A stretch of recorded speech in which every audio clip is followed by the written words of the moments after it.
Saya ulangi dari sini saja ya, 3 slide ini ya. Jadi nanti kalau bertanya silahkan bertanya ya. Sekali lagi bebas Anda bertanya di luar Zoom juga boleh ya.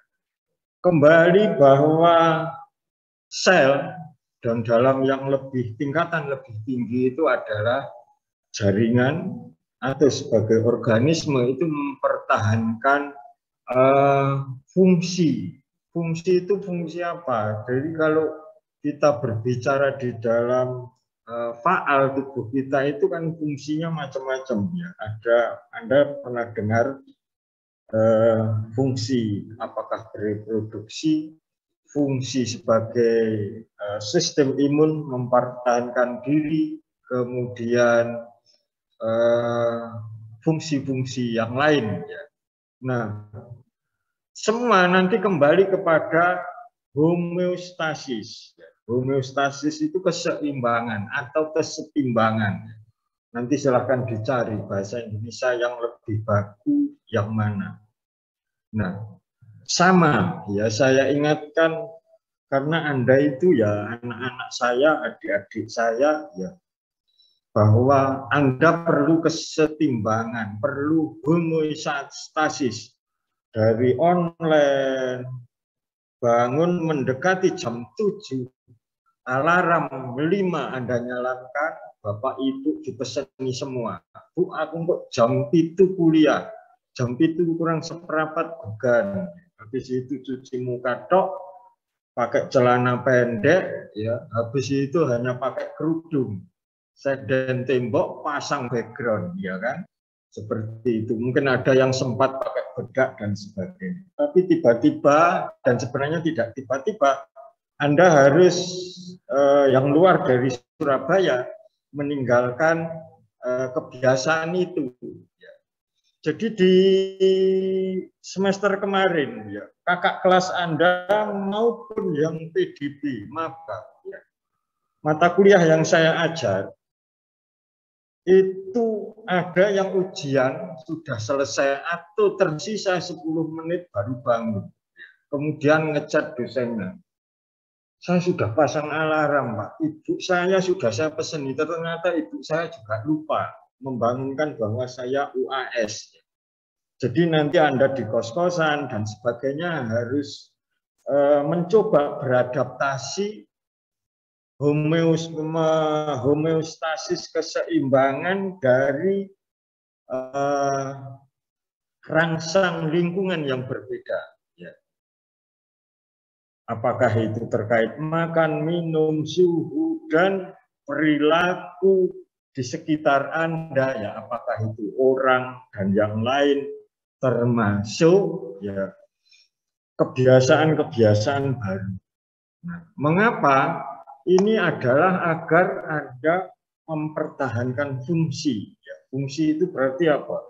Ya, produktif dan sebagainya. Kuliah, materi dosennya ya masuk. Ya. Sebelumnya Anda bangun, di sebelah Anda ada teh panas atau kopi panas atau saya tidak tahu gude atau Milo yang disiapkan oleh ibu Anda. Ini tidak ada. Ya. Sehingga kita harus pada tingkat organisme berusaha itu. Nah, sekarang kita berbicara pada tingkat sel. Nah, di tingkat sel, mengapa homeostasis? Ya, di homeostasis itu termasuk ada yang sampai terjadi kerusakan sel, ya, atau jaringan, ya. Dan itu adalah alami, ya. Alami di dalam tubuh kita. Sehingga Pak, di sel jaringan kita itu ada beberapa sel atau jaringan yang gampang regenerasi. Tuhan sudah menciptakan seperti itu. Tapi ada yang memang sulit ya. Contohnya sel saraf. Ya, kita harus memelihara itu. Sel nefron. Nefron itu sel fungsional di sistem ekskresi kita, ginjal. Makanya nanti di kos-kosan jauh dari Bapak Ibu jangan suka minum minuman yang minuman itu penambah stamina ya dan sebagainya. Jadi dijaga. Kemudian makan. Jadi bukan melarang memakan mie instan ya, tapi bagaimana mie instan, makanan instan, saya tidak nyebut merek, itu dikelola sebaik-baiknya sehingga yang kita makan itu lebih sehat. Karena apa? Sel jaringan kita mempunyai keterbatasan, ya, mempunyai keterbatasan.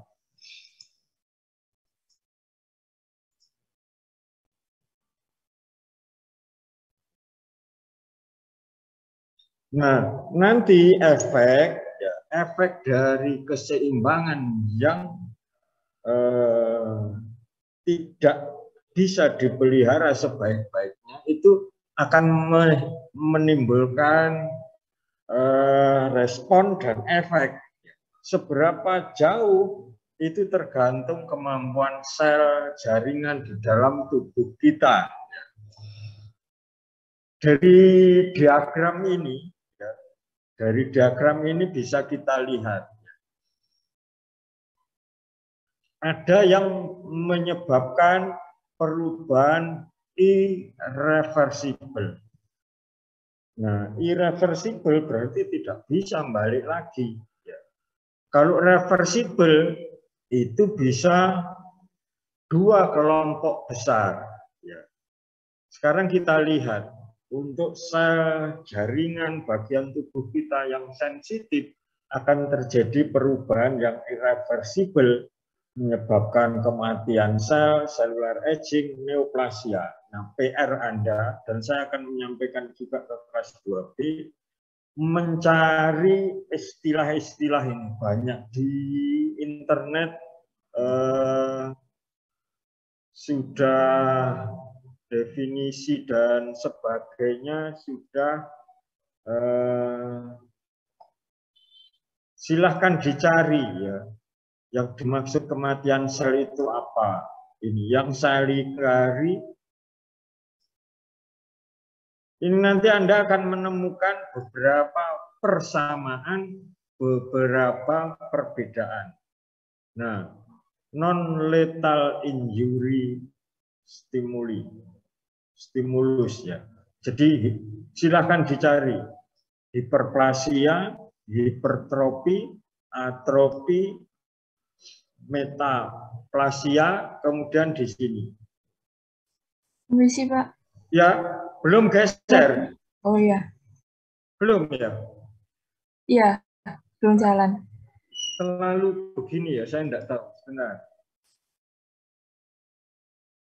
Sudah yang ini? Sudah, Pak. Ya, jadi PR-nya silahkan cari ini ya. Gampang kok, artinya 5 menit semua terjawab. Tujuannya apa? Nanti Anda bisa membayangkan. Tetapi panah yang ke arah kanan ini beresiko lebih berat pada kita. Yang ke bawah, ke kiri ini, di sini produktivitasnya akan menurun. Nah, yang di sini keseimbangan baru. Ya, di sini akan menuju keseimbangan baru. Tetapi melalui beberapa proses. Ya. Nanti Anda akan melihat, ya setelah Anda masukkan istilah-istilah ini dicari definisinya, karena ini istilah-istilah di medis. Ya. Ada yang ukuran sel itu membesar, ada yang jumlah sel itu menjadi lebih besar. Berarti apa? Proliferasinya lebih cepat. Ada yang proliferasinya itu tidak terkendali. Yang nanti akan kita lihat di reproduksi sel, bahwa di sel jaringan kita kadang-kadang akan terjadi mitosis yang tidak terkendali, yaitu terjadinya kanker misalnya. Yang itu bisa jadi disebabkan oleh rangsangan dari luar dan sel akan merespon. Jadi ini adalah yang utama, yang sebelah kanan itu kalau sel sensitif, ya efeknya yang di sini, kemudian yang di sini itu akan menjadi dua kelompok besar ya di sini, ini homeostasis baru ya. Di sini akan menyebabkan gangguan-gangguan. Apakah ini terjadi di dalam tubuh kita? Yang sebelah kiri ini sering terjadi. Ya. Jadi kalau Anda itu sehat, masih muda, maka peluang-peluang yang terjadi di sini sangat banyak. Ya. Jadi kadang-kadang itu kita memang ya harus nyoba minum yang panas, minum yang agak dingin. Tetapi seperti saya itu kalau minum es ya, apalagi esnya, es batunya banyak, agak banyak sedikit itu pusing mumetnya bisa lama.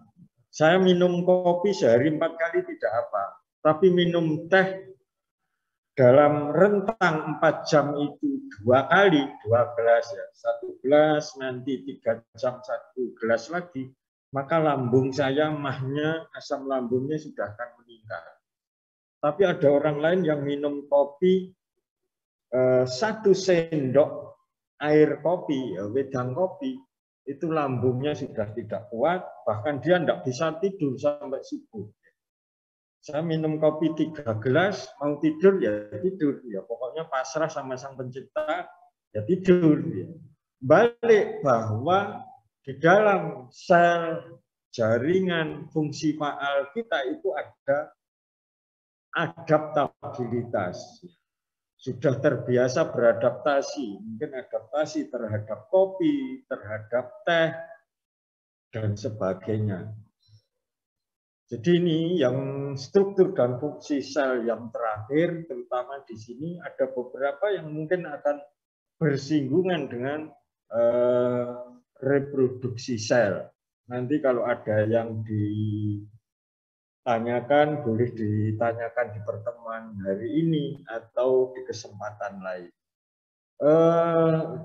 Penemu-penemu di sekitar sel, di sekitar reproduksi sel, genetik dan sebagainya, itu yang Anda lihat di slide penutup dari slide yang minggu yang lalu. Ya. Ini ada yang sebelah kanan itu siapa? Ada yang tahu? Mbak Sasa, Mbak Nikita, yang sebelah kanan ini siapa? Kurang tahu, Pak. Masa enggak tahu? Di buku SMA ada kok. Ini yang kelihatan ganteng, muda, tua tapi kan masih tampan. Mas Ramadhanu, tahu?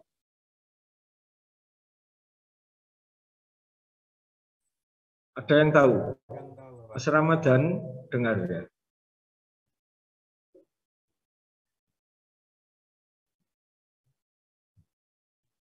Mbak Kairani atau Mbak Nikita, sudah di antara 3 ini ada yang tahu siapa? Yang tengah atau yang sebelah kiri? Yang kanan, Pak. Ya, yang kanan siapa? George Mendel, Pak. Iya.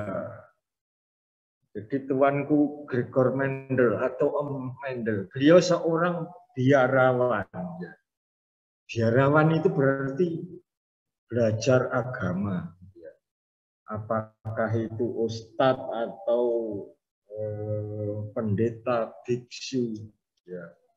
Tapi salah satunya beliau adalah naluri intuisi mengamati fenomena di sekitar kita. Jadi slide ini saya tayangkan memotivasi teman-teman nanti. Anda di gizi dan sebagainya selalu asah naluri intuisi Anda di sekitar Anda. Apakah saudara kita yang sakit atau kekurangan gizi atau memerlukan pertolongan atau fenomena alam yang lain.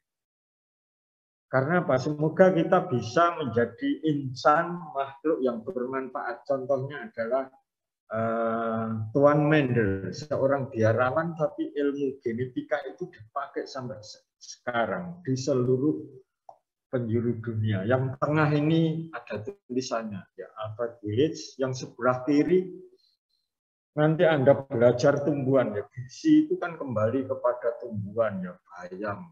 Bayam itu apa? Tamarindus indicus. Kemudian ketela pohon, sayur ketela pohon, atau apa. Balik kepada nama-nama ilmiah hewan dan tumbuhan, terutama tumbuhan, yaitu Carolus Linnaeus. Bayangkan beliau hidup sekian ratus tahun yang lalu, tetapi ilmunya bermanfaat. Carolus Linnaeus selain intuisi, beliau adalah telaten, jeli, dan kalau orang Jawa apa ya? Orang Indonesia konsisten meneliti terus yang diamati, sekalipun itu tumbuhan kecil-kecil, sehingga apa? Sekian ribu spesies yang kita makan, ya, tumbuhan terutama itu yang memberi nama adalah Carolus Linnaeus. Semoga beliau ini memberi inspirasi kepada teman-teman semua, ya. Berikutnya slide yang reproduksi sel. Ya.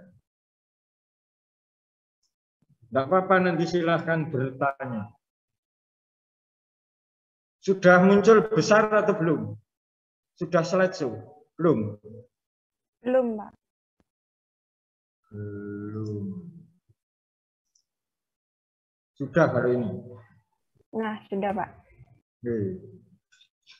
Jadi reproduksi sel dan gametogenesis nanti sekilas terutama itu adalah mazhab atau ilmu yang pokok. Berarti apa? Secara teori, secara perkembangan sekarang.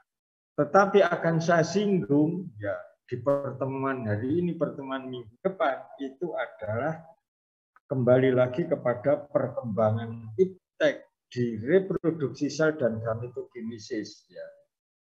Yang tadi sekilas saya singgung di depan, ya.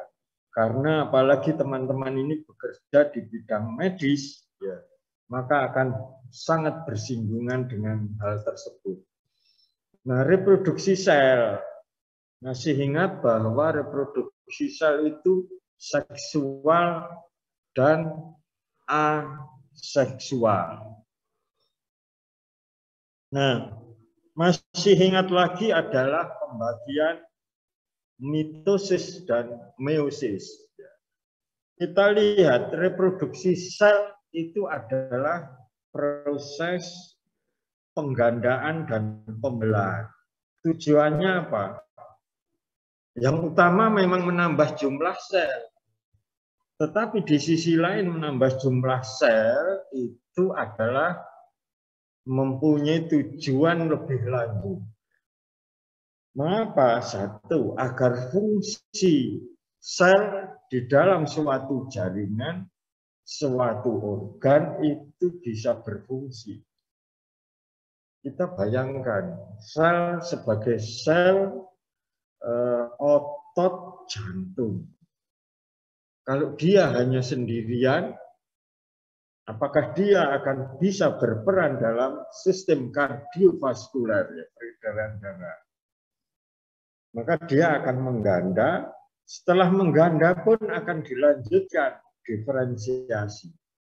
Reproduksi sel sendiri dalam rangka tanda petik menambah jumlah sel itu adalah dalam rangka tadi di slide yang minggu lalu, yaitu mengganti sel-sel yang mati, ya, sel mati atau yang sebelumnya tentunya diawali dengan kerusakan sel, ya.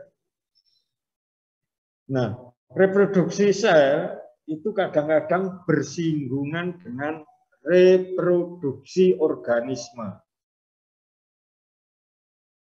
Nah, kalau reproduksi organisme itu menghasilkan individu baru agar generasi berikutnya dari individu itu ada, tidak punah.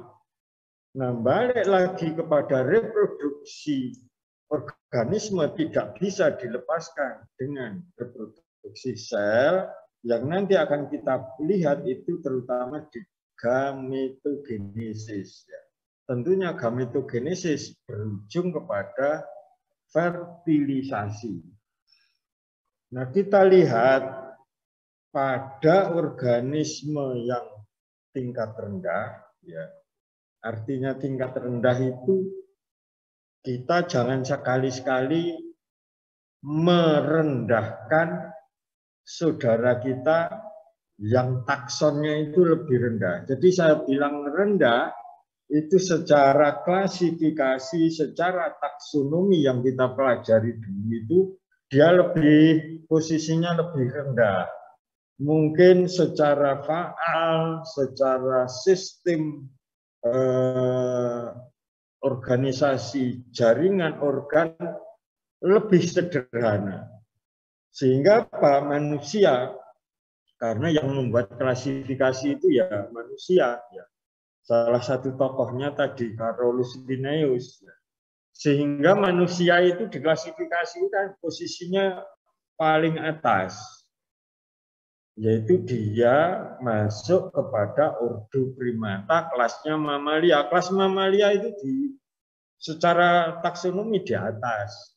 Ke bawah aves, reptil, amfibi, dan seterusnya. Nanti ke bawah lagi jamur, dan seterusnya. Sehingga kalau saya bilang kepada organisme yang lebih rendah itu bukan berarti rendah secara derajat penciptaan, bukan ya, karena semua itu sudah diciptakan secara sempurna oleh Sang Pencipta ya. Nah, pada reproduksi sel organisme rendah itu juga berkaitan dengan reproduksi organisme ya. Dia membelah menjadi dua itu dalam rangka reproduksi sel sekaligus sebagai reproduksi organisme karena memang dia individunya satu sel, misalnya seperti itu. Apakah itu amuba dan yang lain. Ada dua jenis reproduksi yaitu aseksual dan seksual ya. Kemudian kalau menurut pembelahan selnya adalah amitosis, mitosis, meiosis. Kalau kita lihat amitosis itu sekali lagi pada sel atau organisme tingkat rendah. Meiosis terjadi di kira-kira di mana ya, di peristiwa apa atau di organ apa atau organ sistem apa? Ada yang bisa menjawab? Mas Muhammad Agung mungkin tahu. Meiosis. Sudah, bayangkan tubuh kita. Meiosis itu kira-kira terjadi pembelahan atau reproduksi sel meiosis. Terjadi di mana, Mas Agung?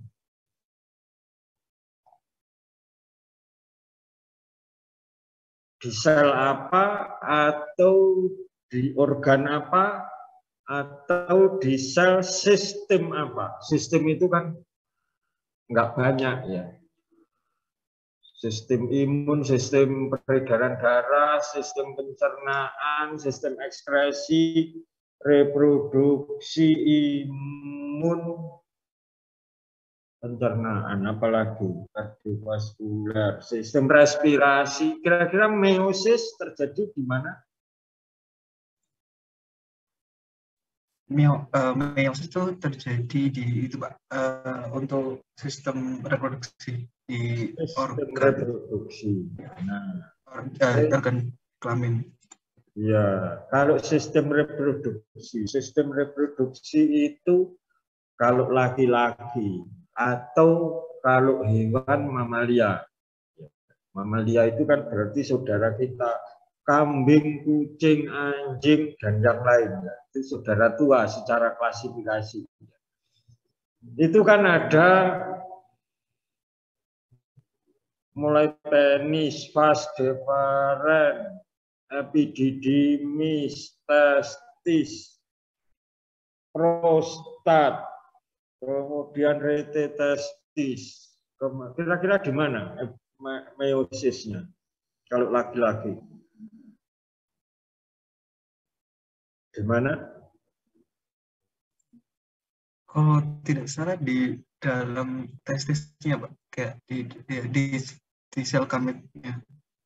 Ya, di testis. Di testis, tepatnya di tubulus seminiferus. Di tubulus seminiferus, tepatnya adalah di sel-sel spermatogenik. Sel spermatogenik itu berarti mulai spermatogonium sampai spermatozoa. Tetapi rangkaian itu tidak semua mengalami meiosis. Pada tahap tertentu saja terjadi peristiwa meiosis. Yang lain apa? Yang lain mitosis. Ya. Kita lihat berikutnya, pembelahan amitosis. Ya. Ini banyak terjadi pada sel prokariota, sel prokariotik, berarti organisme yang lebih rendah, di bawahnya jamur dan sebagainya, yaitu minggu lalu adalah kelompok sel atau organisme prokariota, terutama tidak mempunyai membran inti. Materi genetiknya tidak dilapisi kapsul atau membran inti. Nah, tahapan amitosis ya, itu mungkin agak berbeda dengan mitosis dan meiosis. Karena apa? Nanti mitosis, meiosis, Anda sudah pernah mendengar fase-fase, profase, metafase, dan seterusnya. Ya, kemudian ada lagi fase S, J1, J2, dan seterusnya. Ya. Fase sintesis, fase mitosis, ada interfase yang dibagi oleh bagian-bagian. Nah, pada amitosis itu tidak seperti itu. Ya. Jadi lebih sederhana. Jadi mulai penggandaan atau replikasi atau duplikasi terjadi. Ya. Karena apa? Pembelahan amitosis pun sel anakan atau keturunan sel itu mengandung materi genetik seperti sel induknya. Ya, jadi kromosom direplikasi, berarti digandakan, membagi dua, dan seterusnya. Nanti silahkan dicari contoh organisme. Ya. Tetapi pembelahan ini terjadi pada sel-sel prokaryotik. Sekarang kita lihat mitosis dan meiosis. Ada video perbedaan mitosis dan meiosis. Mungkin kalau bisa saya tayangkan, nanti kalau Anda perlukan akan saya upload di Hebat. Itu saya ngambil dari YouTube ya. Di antara yang menggambarkan mitosis dan meiosis, saya pilih yang gampang, videonya sebentar, tapi Anda paham. Ya. Jadi membedakan mitosis dan meiosis bisa dari PPT ini, bisa dari video tersebut. Ya. Pembelahan mitosis merupakan dari siklus reproduksi sel. Ya. Kemudian pertanyaan saya, kalau yang tadi itu meiosis, sekarang pertanyaan saya mitosis. Mitosis itu pada tubuh kita terjadi di manakah? Ya. Di mana ada yang bisa menjawab? Di dalam tubuh kita itu ada dua kelompok besar. Ya. Sel somatik dan sel gamet. Yang dijawab oleh Mas Agung tadi adalah sel gamet. Ditanya, di sistem apa? Sistem reproduksi. Organ apa? Organ testis. Di bagian mana dari testis? Tubulus seminiferus. Di tubulus seminiferus sel apa yang mengalami meiosis? Yaitu sel gamet, sel spermatogenik. Cuma nanti kita lihat spermatogenik yang mana yang mengalami meiosis. Sekarang pertanyaan saya balik. Yang mengalami pembelahan sel mitosis itu di sel apa? Siapa yang bisa menjawab? Izin menjawab, Pak. Ya, silahkan. Silahkan. Apa? Di sel apa? Mitosis terjadi di semua sel-sel somatis, kecuali sel gamet, Pak. Sel somatik mengalami mitosis. Ya. Kemudian, Mbak Sopo ini tadi? Dan jawab tadi Mbak Sopo ini.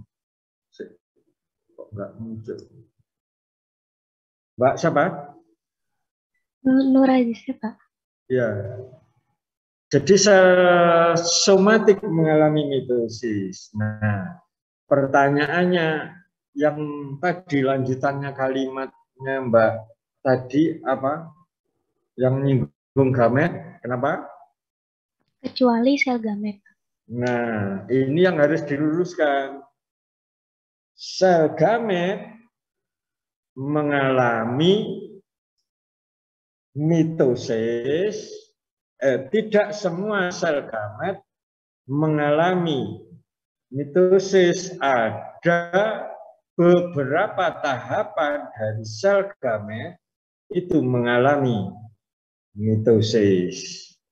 Contohnya adalah nanti ya di spermatogenesis ya, bahwa antara spermatogonium menjadi spermatogonium itu membelah ya, proliferasi. Pembelahnya apa? Mitosis. Tetapi nanti antara spermatosit primer ke spermatosit sekunder itu bukan mitosis tapi meiosis. Sama di wanita. Tetapi wanita, ya contohnya Mbak Sasa, ya Mbak Sasa ini kalau sebagai wanita dewasa, siklus reproduksinya sehat dan normal. Berarti apa?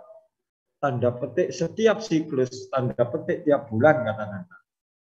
Ya datang bulan, ya ovulasi secara normal. Maka sel gametnya mengalami meiosis. Tidak mengalami mitosis. Sudah selesai. Jadi jawabannya Mbak Nisrina tadi ya. Itu betul, sel gamet tidak mengalami mitosis. Terjadi pada individu siapa? Terjadi pada individu Mbak Sasa.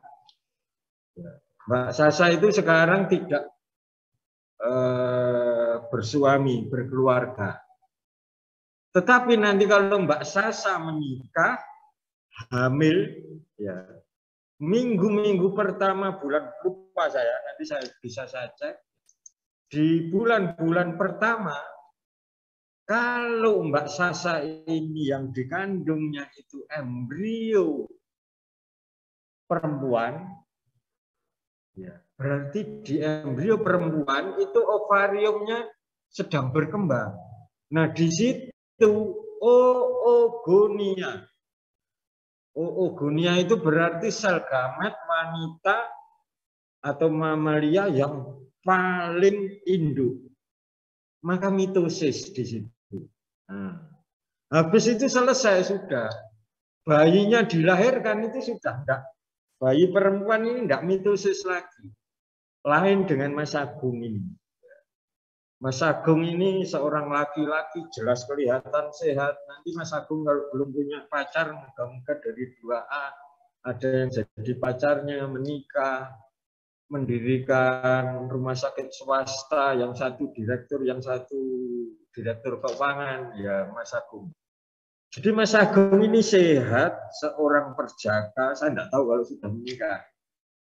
Ini sambil mendengarkan kuliah. Mas Agung ini mendengarkan kuliah, tidak ngantuk. Itu spermatogoniumnya mitosis terus, bayangkan. Sakti Mas Agung. Jadi jawabannya Mbak siapa tadi ini Srina atau siapa itu, kalau diberlakukan untuk Mas Agung tidak pas. Karena sel gametnya juga mitosis, yaitu spermatogonium. Nah, ada saya tidak tahu ya, Mbak Samia atau Mbak Dwinda atau Mbak Friska ya, yang apa off cam, saya kan nggak tahu ya, mungkin tidur atau naik sepeda motor, itu juga tidak mitosis.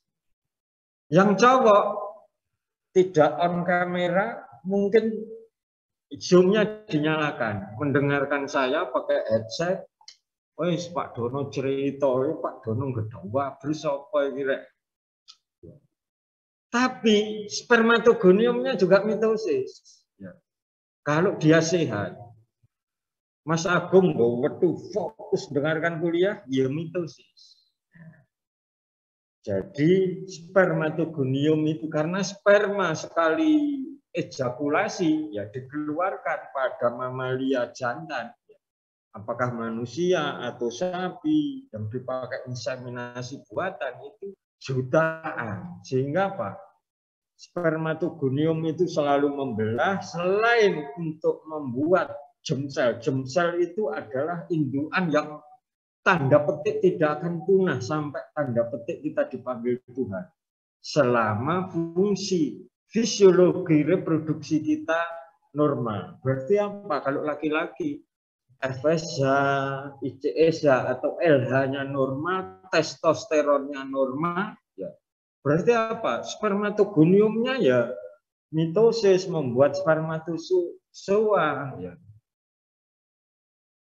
Jadi seperti itu, makanya jangan heran ada kakek-kakek menikah, umurnya 65 tahun, menikah dan punya anak. Jadi termasuk untuk teman-teman gizi, ya, saya pernah penelitian dengan Prof. Bin. Prof. Bin itu nanti ya 3 kali pertemuan lagi Prof. Bin yang mengajar. Jadi saya Prof. Bin dulu penelitian itu tikus mencit atau tikus celulut, ya, yang cicit-cicit baunya nggak enak itu, yang moncongnya panjang. Itu saya Prof. Bin itu meradiasi, memberi perlakuan bahan plasticizer, bahan plastik. Bahan plastik itu termasuk untuk ngecat ruang kamar kos Anda. Anda masuk kos-kosan baru, kamarnya bau cat. Berhati-hati, itu sirkulasinya Anda buka, Anda jangan lama-lama di situ. Ya, karena apa? Bahan cat itu mengandung plastik. Agar apa? Agar lengket. Ya. Nah itu yang spermatosit primer, sekunder itu dia gampang kena bahan pencemar, kena radiasi. Sehingga apa? Spermatozoanya jelek, mati. Tapi spermatogoniumnya bertahan, setia spermatogonium. Itu kalau dilihat dari sisi agama, mungkin mau nyatukan, sekalipun spesies Homo sapiens, manusia itu diterpa oleh pencemaran, radiasi, tapi kalau dia berpindah kepada tempat yang sehat, spermatogenesisnya berjalan normal. Jadi seorang Mas Muhammad Agung yang sebelumnya pegang alat radiasi ronsen itu loh di rumah sakit. Tapi kalau dulu pengamannya kurang bagus. Tapi kalau alat ronsen sekarang itu kan untuk pengaman bagi sang operator alat radiologi itu sudah lebih safe ya.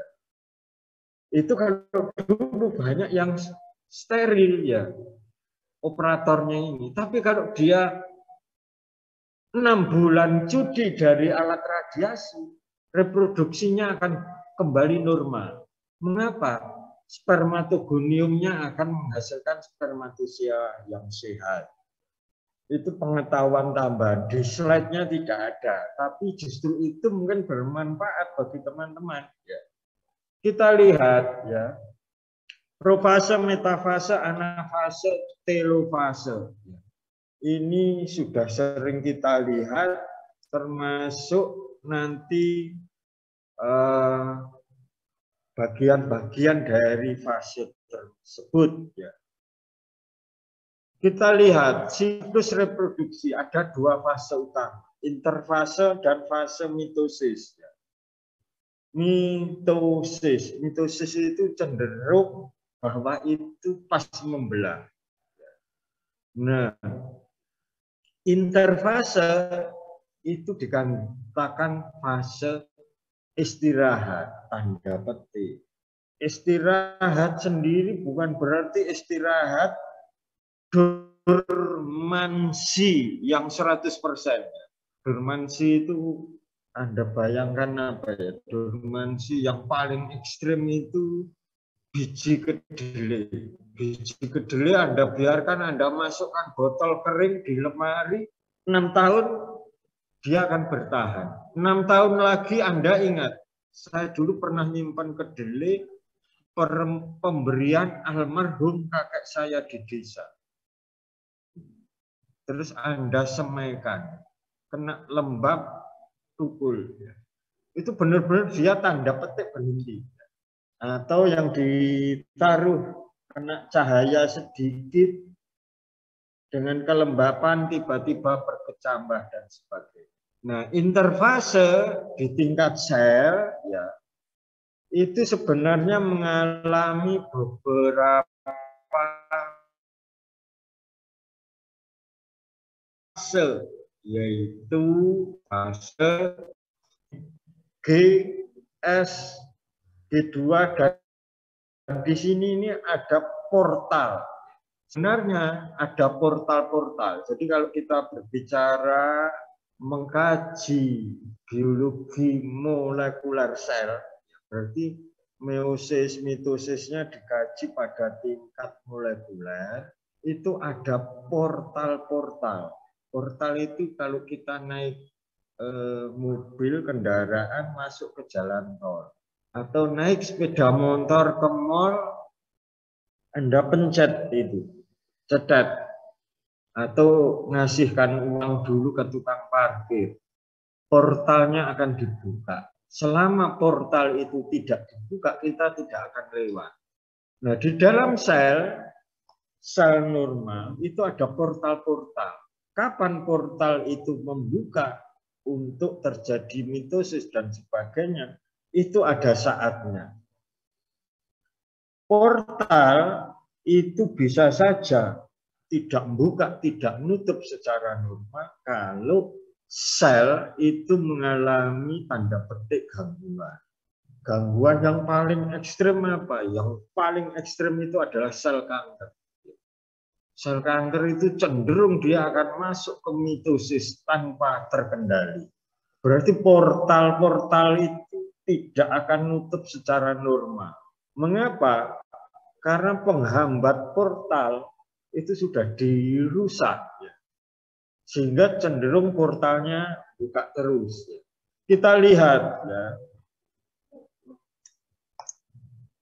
Pada eukariota, prokariota, eukariota. Eukariota itu berarti mempunyai membran inti. Ya. Mitosis, saat mitosis maksudnya. Pasangan kromosom didistribusikan menjadi dua buah inti. Selalu ya, tadi di depan bahwa diawali dengan replikasi atau duplikasi, berarti sudah ada penggandaan. Ya, kapan itu di sini ini? Ya, di sini ini sudah ada penggandaan, ada sintesis, membuat ribosom, membuat protein dan sebagainya. Sitokinesis, kariokinesis itu, kario itu inti, sito itu berarti sitoplasma. Ya. Dilanjutkan pembelahan sitoplasma. Kita lihat kalau yang ini di luar kepala ya, sel eukariota mempunyai inti lebih banyak. Nah, ini bagian kromosom. Kita mengenal sister kromatid. Jadi kromosom itu kalau ditarik, diuraikan, ya, mengandung materi genetik yaitu DNA. DNA kalau diuraikan mengandung kumpulan gen. Ya, kumpulan gen itu bukan semata-mata kumpulan. Ya. Karena apa? Kumpulan gen ini mempunyai proporsi, mempunyai kombinasi yang tidak bisa persis sama antara kita dengan orang tua kita, kita dengan saudara kembar kita. Di video YouTube itu ditunjukkan nanti ya, bahwa kita mewarisi materi genetik dari bapak ibu kita melalui gametogenesis. Gametogenesis adalah peristiwa reproduksi sel. Nah, kita mewarisi materi genetik dari bapak dan ibu melalui sperma dan ovum, tetapi proporsi kombinasinya tidak bisa sama dengan bapak dan ibu. Ya. Jadi saudara saya itu 8, saya itu bungsu, tidak ada yang sama. Putranya Prof. Win itu yang nomor 2 kembar, namanya Dio dan Odi. Dulu waktu putranya beliau masih kecil, saya tidak bisa membedakan. Persis sama. Tapi sang bapak bisa menunjukkan. Saya tidak tahu kalau unyeng-unyengnya. Unyeng-unyeng tahu ya. Unyeng-unyeng itu putaran rambut itu kan ada yang ke kanan, ada yang ke kiri. Ada yang di tengah, ada yang agak di pinggir, dan sebagainya. Dan sebenarnya ya bahwa mata kita itu jarak mata kiri dan kanan. Kemudian hidung mancung, kulit kita, warna kulit dan sebagainya sangat dipengaruhi oleh sintesa protein. Sintesa protein dipengaruhi oleh gen. Sehingga apa? Tidak ada yang sama dengan orang tua kita, tidak ada, sekalipun kita itu kembar, itu tidak 100% identik sama. Bagian-bagian ini sekedar tahu ya, ada sentrosom, sentriol, ada nanti ditunjukkan di bagian berikutnya, ada gelendong pembelahan, kemudian sebagian yang disebut itu adalah yang minggu lalu disebutkan, yaitu sitoskeleton. Pembelahan sel itu sangat dipengaruhi oleh sitoskeleton. Sitoskeleton itu minggu lalu ya, ada 3 sitoskeleton. Ya. Mikrotubulus, bla bla bla bla bla bla.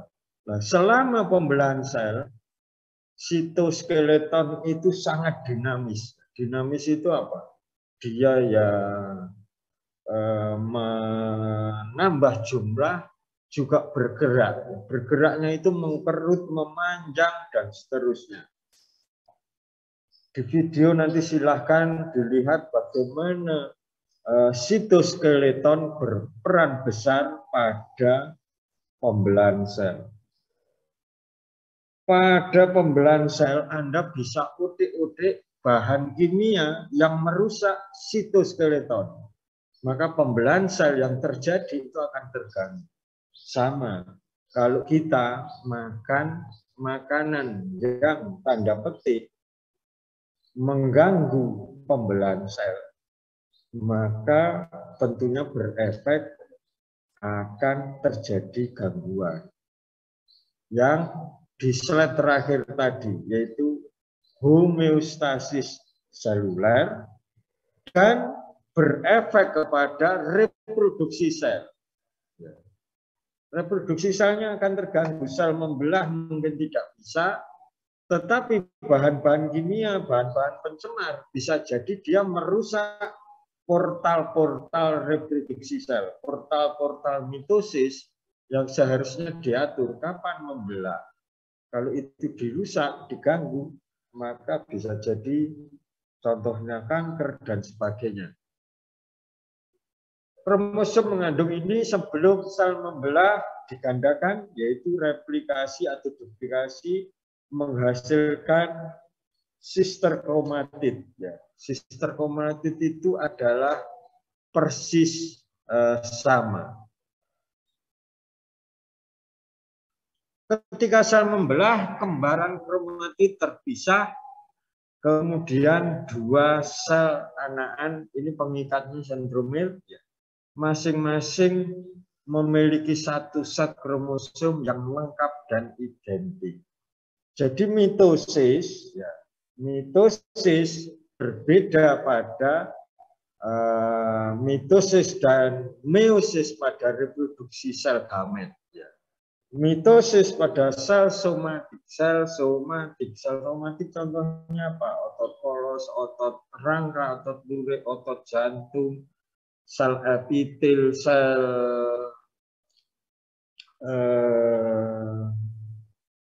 epitel batang dan sebagainya. Kemudian sel lemak dan yang lain itu sel somatik. Dia membelah cenderung akan mengandung kromosomnya seperti induknya. Mengapa? Karena ada dua hal. Dia tidak mengalami pembelahan meiosis yang kemungkinan terjadi crossing over. Crossing over itu apa? Pindah silang. Nanti kita lihat. Yang kedua, tidak terjadi variasi genetik karena tidak terjadi fertilisasi antara dua sel. Tetapi kita yang merupakan hasil fertilisasi sperma dan ovum, maka kombinasi dari bapak dan ibu belum ketambah nanti terjadinya pindah silang.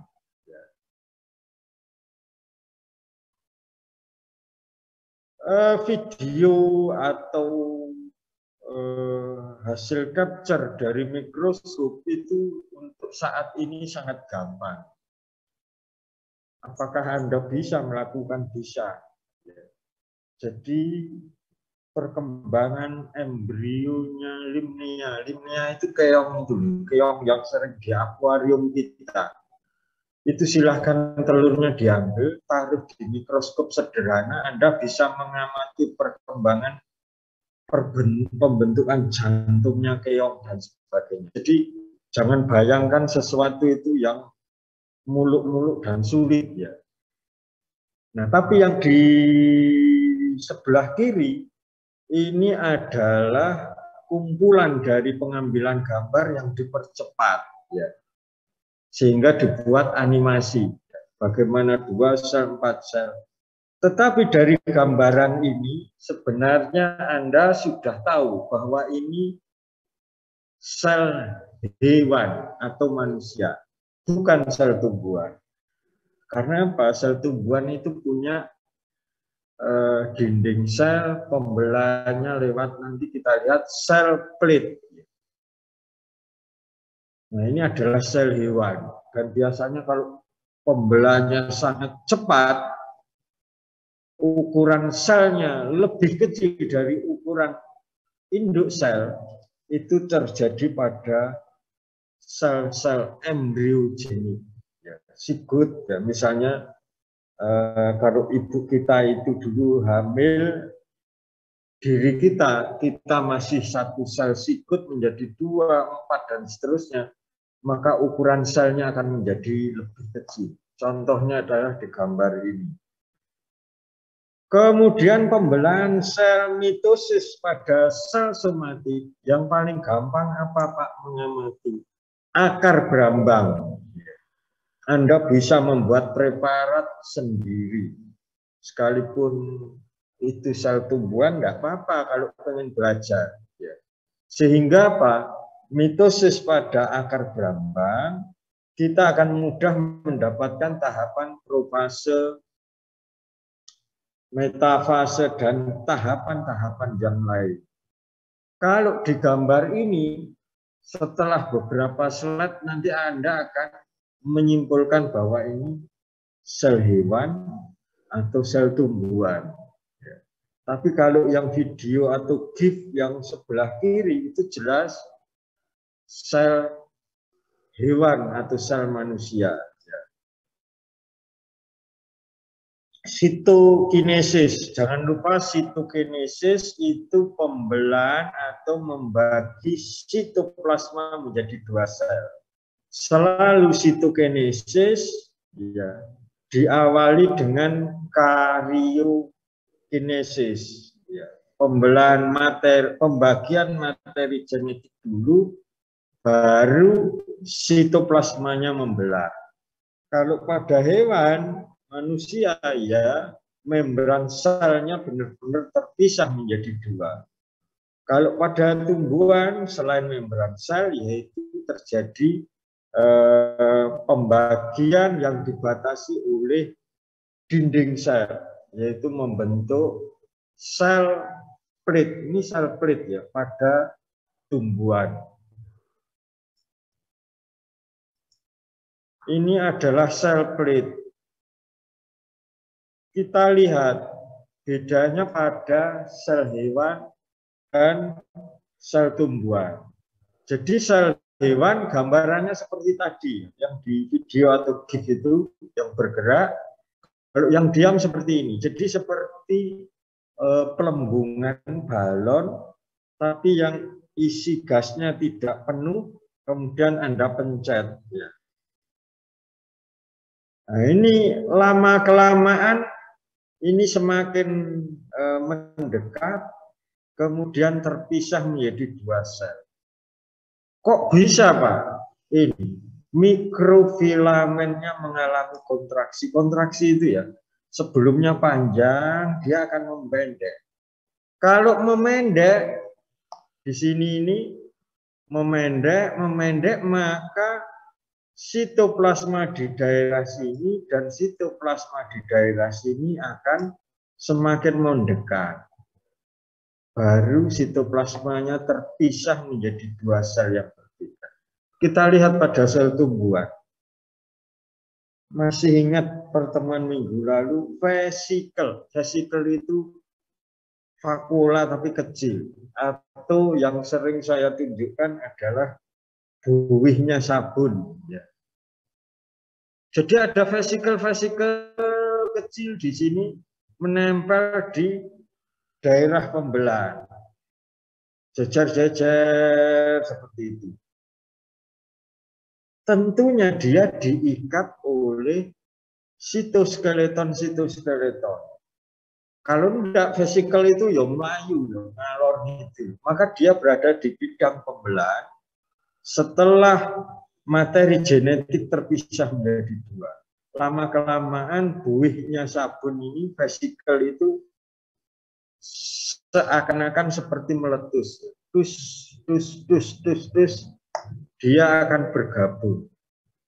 Nah, struktur vesikel ini ya di dalam buih, pentolan-pentolan buih ini mengandung bahan untuk membangun dinding sel tumbuhan. Jadi Anda bayangkan buih-buih itu di dalamnya itu adalah aduan semen sama pasir sama gragal untuk membuat tembok rumah kita. kemudian dia meletus, pecah wadahnya, tus, maka itu akan membentuk dinding cor dari tumbuhan. Ini yang awalnya disebut sel plate, ya, ini sel plate, kemudian akan membentuk dinding sel yang baru. Pada hewan tidak terjadi karena memang tidak mempunyai dinding sel. Nah, sel hewan membelah jika ada rangsang. Jadi rangsangnya itu macam-macam. Ada rangsangan normal alami itu adalah kalau di sekitar saya itu ada sel mati, maka saya akan ikhtiar menggantikan dengan membelah. Yang ekstrem apa? Yang ekstrem adalah betis kita, ya, kentol. Bahasa Jawanya itu kentol, bahasa Indonesianya betis kita. Apalagi dulu waktu kita masih belum pakai celana panjang, masih SMP, belum waktunya naik sepeda motor, belajar sepeda motor, yang cowok iya, yang cewek iya. Habis itu betisnya itu kecantol, nempel di knalpot, maka akan merangsang pembelahan sel. Di situ nanti sel-sel fibroblas akan terpacu. Sel-sel fibroblas akan menghasilkan material-material keluarnya, dia akan merangsang otot rangka. Otot rangka itu ya dagingnya kentol itu. Jadi sel-sel fibroblas dulu. Kemudian sistem imunnya juga agar kulit kita tidak infeksi, ya. Di bawahnya sel-sel rangka juga akan melakukan pembelahan, penggantian. Nah, sekarang kita lihat kalau di dalam tubuh kita secara alami terjadi seperti itu, yang memang sudah rutin sehari-hari, ya. Sel darah kita juga dihasilkan tanpa ada yang perintah. Ya. Dirangsangnya apa? Dirangsang bisa dari peristiwa, apakah karena infeksi, karena yang lain. Bisa jadi dirangsang oleh nutrisi. Karena apa? Pembentukan sel darah. Komponen sel darah itu apa? Ini dan hemoglobin, Fe. Maka kalau kandungan Fe yang kita masukkan ke dalam tubuh kita itu kurang, maka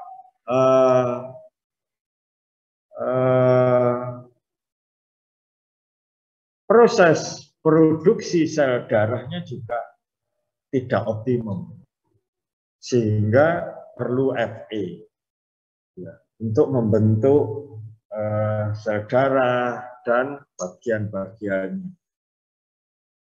Ternyata Fe masuk ke dalam sel, masuk ke dalam tubuh kita harus, lupa saya, perlu vitamin C. Maka perlu nutrisi vitamin C. Nanti mungkin itu Anda pelajari di mata kuliah yang lain. Intinya apa? Bahwa di dalam tubuh kita itu pembelahan sel itu dipengaruhi oleh banyak faktor. Di antaranya adalah secara rutin seperti itu, secara alami dirangsang oleh hal-hal tersebut atau peristiwa-peristiwa yang lain. Sekarang kita lihat percobaan kalau di laboratorium.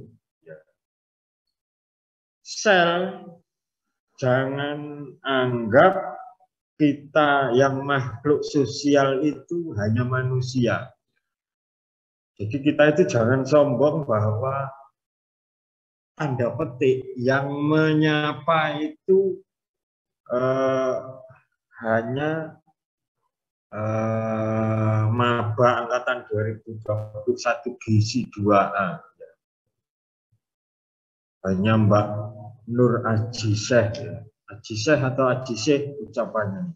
Kok pakai biasanya Ajisah.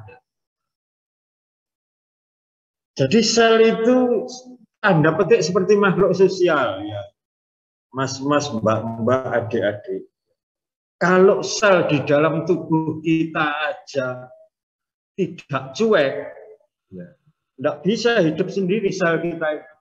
Dia makhluk sosial, ya. Tanda petik makhluk sosial. Maka kita manusia yang tersusun oleh sel-sel sebaiknya juga harus mempunyai rasa sebagai makhluk sosial. Berarti apa? Tepos liro, tidak menyakiti. Kalau di sekitar kita memerlukan, kita segera bisa membantu dan yang lain. Karena apa? Kalau kita tidak segera membantu, maka yang di sekitar kita responnya bisa macam-macam.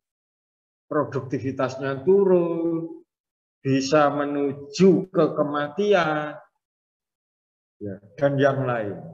Karena apa? Kita uji di lab, ya, dan saya pernah melakukan ini pakai sel kambing. Ya. Saya sel kambing pernah, oosit kambing pernah, sel-sel folikuler dari itu folikelnya ini, folikelnya oosit, ya. Oosit itu di dalam folikel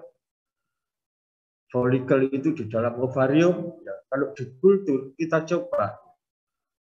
Jadi sel itu saya taruh, ada diberi nutrisinya apa? Ya, ada vitamin, ada enzim, ada hormon, ya.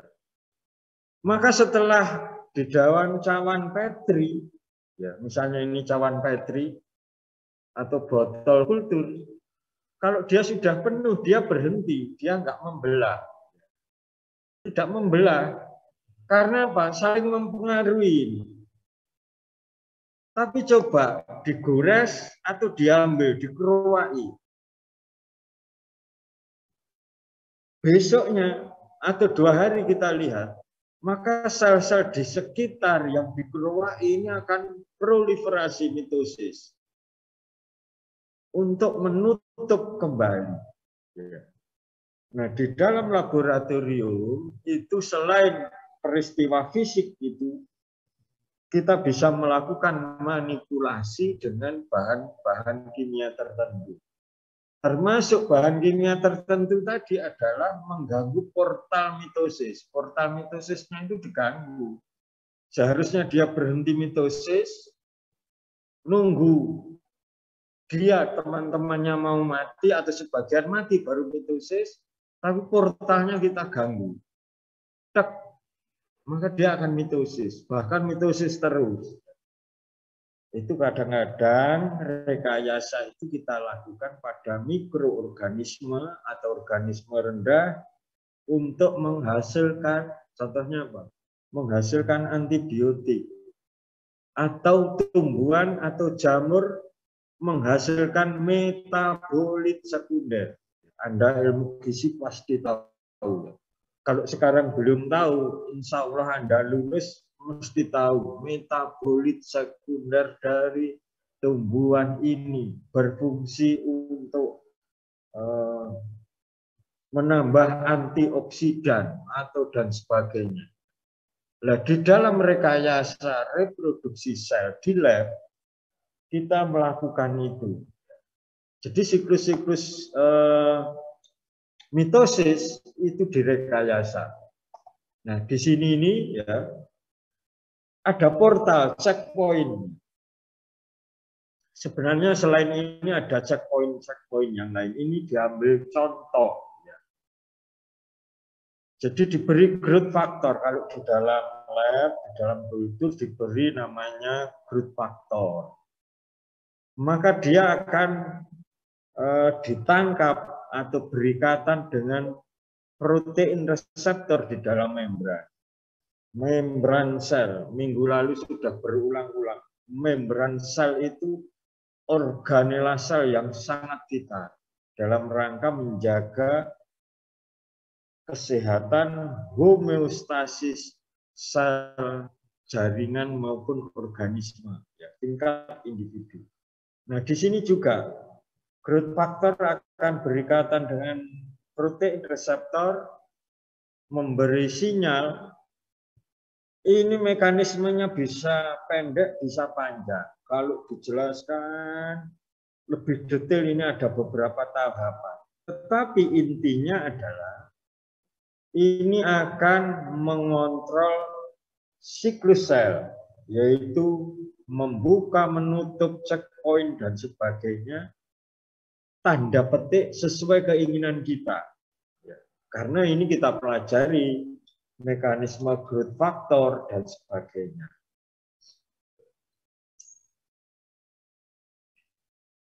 Ini meiosis ya, salah ketik ya, pembelahan meiosis.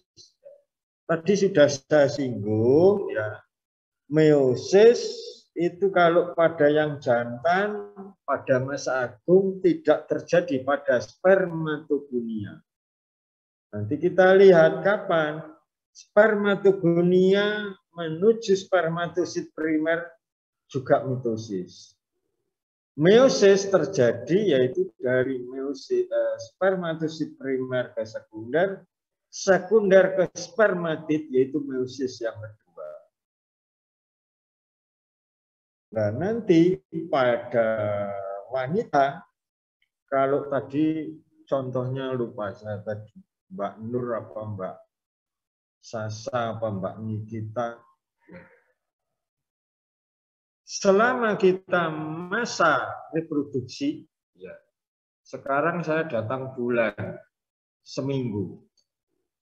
Setelah selesai datang bulan, maka oosit, nah oositnya tanda petik bisa oosit 1, 2, nanti kita lihat. Karena itu akan diulang di siklus menstruasi juga. Fisiologi reproduksi juga. Tetapi intinya bahwa Mbak Sasa, Mbak Nur ini dulu sudah mengalami meiosis tapi belum terselesaikan.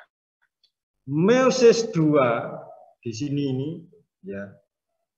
Meiosis 2. Yang Mas Agung sambil dengarkan kuliah atau tidur mengalami meiosis 2 terselesaikan, dihasilkan spermatozoa.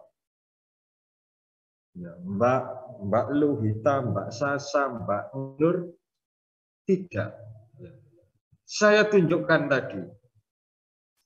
Tunjukkan lagi bahwa di beberapa agama kita, saya tidak tahu apakah agama Islam, Nasrani, Hindu, Buddha, atau di orang Jawa, orang Batak, Sunda, dan yang lain, ada yang mengatakan pepatah. Wanita, seorang wanita, sempurna itu kalau sudah menikah. Bahkan ada lagi yang lebih dalam. Seorang wanita itu menjadi sempurna kalau menikah dan mempunyai putra. Berarti apa? Hamil. Nanti saya tunjukkan bahwa pepatah itu secara biologi, ilmu biologi terbukti. Jadi Mbak Sasa, Mbak Nur, Mbak Luhita, kalau nanti Anda menikah, kemudian bersuami, kemudian bereproduksi, dihasilkan embrio, maka meiosis Mbak Sasa, Mbak Nur baru selesai meiosis yang kedua.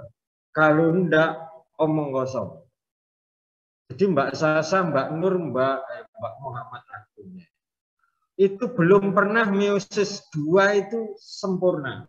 Belum pernah meiosis 1, 2 selesai sebelum ovum Anda divertilisasi oleh spermatozoanya Mas Agung. Ya. Kalau terjadi fertilisasi, maka oosit itu akan menyelesaikan meiosis 2, polar body yang kedua dilepaskan. Ya. Jadi seperti itu. Nanti saya tunjukkan diagramnya. Ya. Leptoten profase sudah tahu ya. Profase itu terdiri dari apa ya? Intinya di profase itu mulai tahap pemanjangan, replikasi dan seterusnya dan seterusnya. Di situ peran benang spindle, sentriol, dan yang lain. Ya. Jadi seperti itu, leptoten, zigoten, fagitin, diploten, diagenesis nanti dipelajari sendiri. Ini skematisnya. Ya. Nah ini yang sel somatik. Nanti ada diagramnya. 46 jadi 23 kromosom homolog dan seterusnya. Kalau sel gamet kita spermatogonium dan oogonium. Ya. Punyanya mas-mas, punyanya mbak-mbak. Mengalami meiosis, selesai. Ya, meosisnya tuntas ya, selesai. Dihasilkan N. Tapi kalau kita berbicara meiosis yang pertama, maka dia masih N tapi double. Bayangkan. N tapi double, tidak boleh dikatakan diploid. Ya. Diploid itu spermatogonium Anda, oogonium Anda. Atau otot polos, otot lurik kita itu diploid. Mengapa disebut diploid? Kromosom homolog, karena homolog itu 23 pasang. 23 pasang berarti 46. Homolog itu berarti wajib separuh dari bapak, separuh dari ibu. Perkara kombinasi proporsinya otot rangka saya dengan otot rangka mas saya, mbak saya, proporsinya itu tidak persis sama. Ya. Tapi mbak saya, mas saya sama-sama mengandung kromosom homolog. Kromosom homolog itu adalah pasangan kromosom yang berasal dari bapak dan ibu. Nah, nanti pada meiosis yang kedua sel gamet, terutama yang paling gampang itu di spermatogenesis, itu tidak boleh N-nya itu sebagai diploid. N-nya double 2, karena N double 2 ini nanti akan membelah menjadi yang benar-benar N. Tetapi apakah mungkin itu terjadi peristiwa? Mungkin. Fertilisasi jadi zigot mungkin, tetapi biasanya tidak bisa menjadi organisme yang survive. Organisme yang survive itu ya organisme sampai dewasa, bereproduksi, mempunyai keturunan. Ya.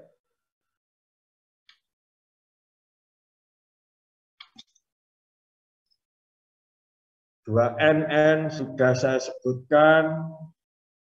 Meiosis seperti mitosis, terutama meiosis yang kedua. Yang agak berbeda dan peristiwa penting terjadi itu di meiosis yang pertama. Itu seperti mitosis yang berulang, tapi tidak persis sama dengan mitosis yang sesungguhnya. Ya. Nah, karena meiosis itu terjadi 2 kali, maka tanda petik dihasilkan 4 sel. Jadi spermanya dihasilkan 4 spermatozoa. Tapi ovumnya apakah 4 ovum? Tidak. Di diagram oogenesis dihasilkan, Anda menghasilkan 1 ovum, kemudian ada polar body 1 dan polar body 2. Di skematis digambarkan, ya di sini ini digambarkan pada yang wanita bahwa ini misalnya ini adalah ovum, ini polar body yang kedua, polar body yang pertama melakukan pembelahan lagi, tanda petik. Jadi tanda petik dihasilkan 4, sekalipun pada berbagai organisme tidak sama. Nah, polar body itu antara manusia, kambing, kucing, apalagi sampai ke tingkat burung, semut, ya itu berbeda. Salah satu peristiwa penting di meiosis 1 adalah ini. Di masa profase, nanti ada tulisannya profase pun di mana? Tadi apakah papacitin, leptotin, zigotin, nanti Anda lihat. Bahwa di sini ini yang menyebabkan spermatozoanya Mas Agung, hasilnya itu mau macam-macam. Ya. Induknya sama, tapi gara-gara seperti ini loh, kaki kita itu, kita baris, habis itu komandan barisnya bilang, istirahat di tempat, gerak. Ya, kakinya kan menyilang, tangannya ditaruh ke belakang. Lah kaki kita itu sebelah kanan bersilangan dengan teman sebelah. Kaki kiri kita bersilangan dengan sebelah. Ketika komandan upacara menyatakan siap gerak, setelah ditarik ternyata apa? Ujung kaki kita itu ikut teman kita, tapi ujung kaki teman kita itu ikut saya. Berarti apa? Habis itu membelah jadi spermatozoa.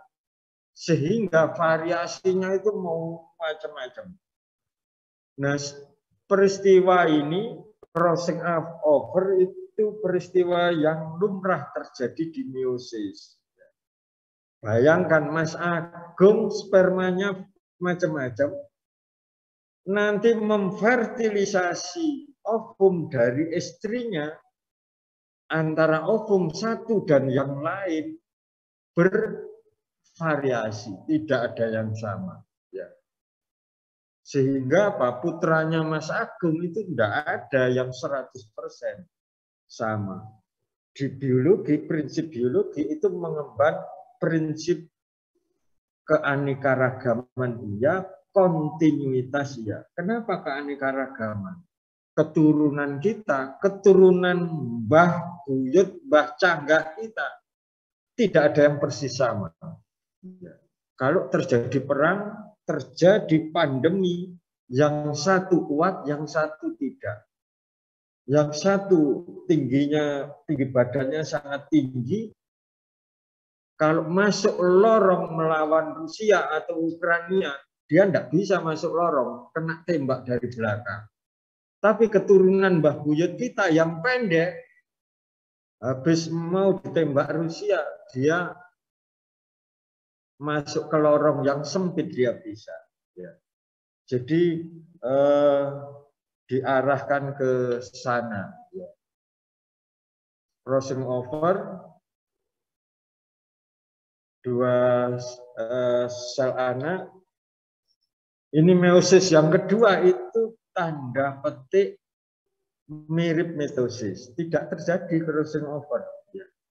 Karena hasil meiosis yang pertama itu N haploid tapi loro. Satu sel itu isinya 2. Kemudian meiosis yang kedua materi genetik itu dipisah, ya, dipisah sehingga apa? Spermatozoanya Mas Agung yang sehat siap fertilisasi benar-benar haploid N. Sehingga nanti zigot yang dihasilkan benar-benar sehat. Saya tutup share screen-nya ya 3940 ya karena Anda juga harus kuliah, saya tidak berani mengganggu. Videonya nanti saat saya upload ke Hebat langsung saya upload di sebelahnya PPT Baru.